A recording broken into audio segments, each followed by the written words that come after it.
The modern stock market presents a dilemma. Investors want to build long-term wealth, but are increasingly unwilling to fund the dark side of the economy.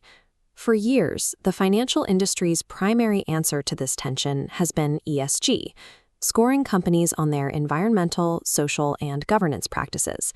The problem for strict ethical investors is that ESG relies on a sliding scale of quantitative metrics rather than hard boundaries.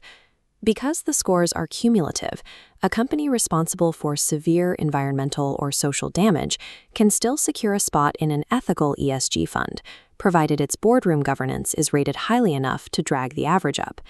ESG is a mathematical average. It is a compromise. For investors looking to draw an absolute ethical line, that creates a massive void. In the summer of 2026, two of India's largest financial institutions, the Bombay Stock Exchange and the National Stock Exchange, introduced a structural alternative. They launched the BSE Saatvik 100 and the Nifty500 Ahimsa Indices. Instead of relying on a sliding numerical scale, these new benchmarks are built entirely around ancient Indian philosophical principles, purity and ahimsa, or nonviolence. Thousands of years of cultural philosophy have now been hard-coded into a transparent, rules-based algorithm. The process starts with the 500 largest, most dominant companies in the Indian economy. These companies are then pushed through a three-tier philosophical sieve known as the Ahimsa Investment Movement Framework. The first tier is the red band. Any company whose primary business touches meat, dairy, leather, animal testing, alcohol, tobacco, weapons, or gambling is instantly eliminated. Next is the orange band. This excludes companies with even partial or indirect exposure to harm, like a hotel chain that serves non-vegetarian food.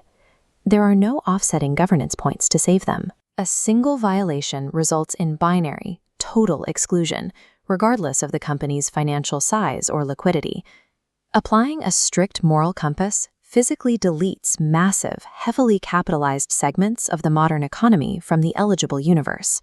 What survives is the green band.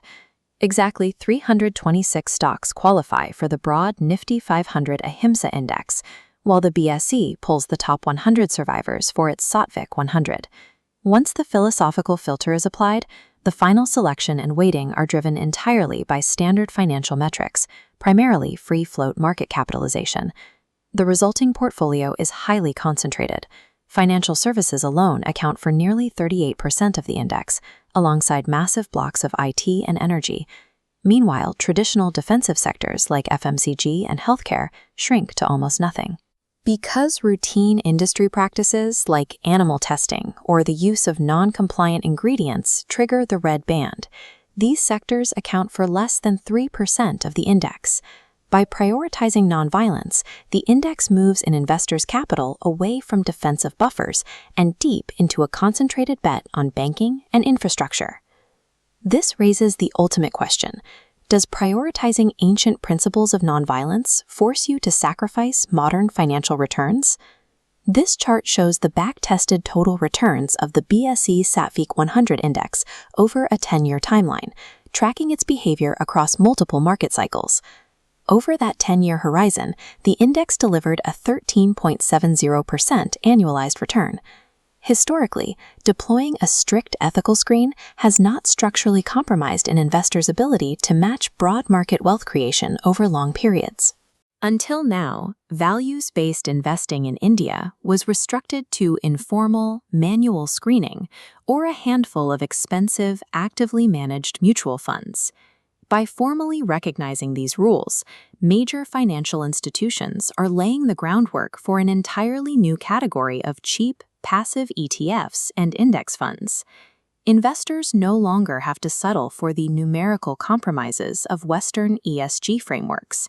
They can deploy capital through transparent, automated systems rooted entirely in their own cultural philosophies.